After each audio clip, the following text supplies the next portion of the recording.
Good morning বন্ধুরা, সুন্দর সকালের শুভেচ্ছা জানিয়ে কিন্তু আজকে দিনটা শুরু করে ফেললাম। কালকে রাত্রে শোয়ার সময় মিষ্টি খেয়ে শুয়েছিলাম, তার জন্যই মনে হয় এতটাই ঘুম হয়েছে।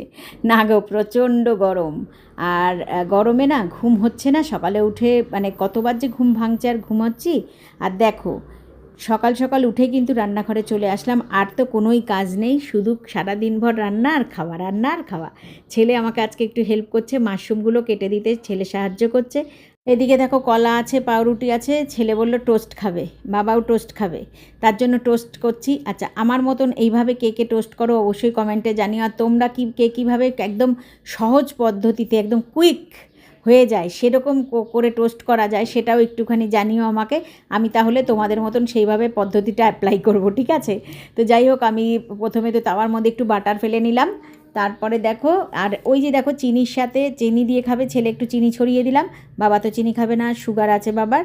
আর দেখো, এখানে একটা ডিমের অমলেট করে নিয়েছি। আমি একদম ভুলে গেছি আজকে যে শনিবার, ডিমের অমলেটটা খাবো না। কি করব, ফেলে তো দেওয়া যাবে না। তো ওটা কিন্তু আমি খেয়ে নেবো ভাবলাম, কিংবা মেয়েকে দিয়ে দেবো। আচ্ছা, আর এই দেখো কফি করে নিচ্ছি। কফিটা আজকে কি সুন্দর স্টাইল করে করেছি দেখো। মাঝে মাঝে কিন্তু এরকম একটু স্টাইল ভালোই লাগে, কি বলো তোমরা বন্ধুরা? আমার মতন তোমরা কে কে করো এটা অবশ্যই জানিও। আর এটা কেমন করে করেছি সেটা তোমরা যদি জানতে চাও, সেটাও কিন্তু আমাকে একটু মানে লিখে দিও কমেন্টে। আমি তোমাদের সাথে সেটাও শেয়ার করব, ঠিক আছে?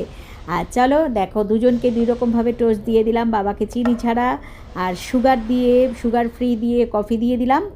আর ছেলের জন্য হচ্ছে চিনি দেয়া, টোস্টের ওপর চিনি ছড়িয়ে দিয়ে কফি দিয়ে দুজনকে দিয়ে দিলাম। আমাদের জন্য তৈরি হয়ে যাচ্ছে চা।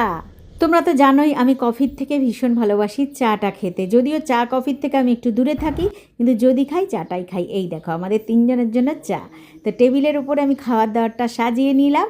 সাজানোটা কেমন লাগলো অবশ্যই কমেন্টে জানিও। দেখো, আর ঠাকুর পুজো দেয়া হয়ে গেছে। ওখানে যে দেখতে পাচ্ছ অল্প একটু আম কাটা, সেটা হচ্ছে ঠাকুরের প্রসাদ। জানি চায়ের সাথে যে আম খেতে নেই বা কোনো রকম ফল কিন্তু খেতে নেই। তো যেহেতু ঠাকুরের পুজোটা হয়ে গেছে আর প্রসাদ, সেহেতু চাটা আমি আগে খাইনি। আগে আম দিয়ে রুটিটা খেয়ে নেব, তারপর কিন্তু আমি চাটা খাবো। চলো বাইরের ওয়েদারটা তোমাদের সাথে একটু শেয়ার করি। তো প্রকৃতি আমাদেরকে যাই দিক না কেন, সে রোদ দিক, বৃষ্টি দিক, গরম দিক, তুফান দিক আর শীতই দিক, যেটাই দিক সেটাই কিন্তু আমাদের কাছে অপরূপ সুন্দর, তাই না?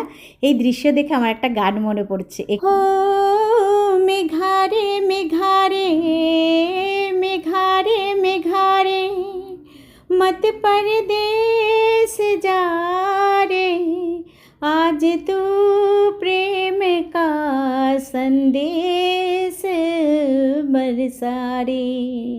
हो मेघारे मेघारे मेघारे मेघारे। তোমাদেরকে একটু গান শোনালাম, কেমন লাগলো অবশ্যই কমেন্টে জানিও। আর আমার রুটি খেয়েছিলাম, এখন গিয়ে চাটা খাবো। বন্ধুরা, আমার সাথে এতক্ষণ থাকার জন্য ধন্যবাদ।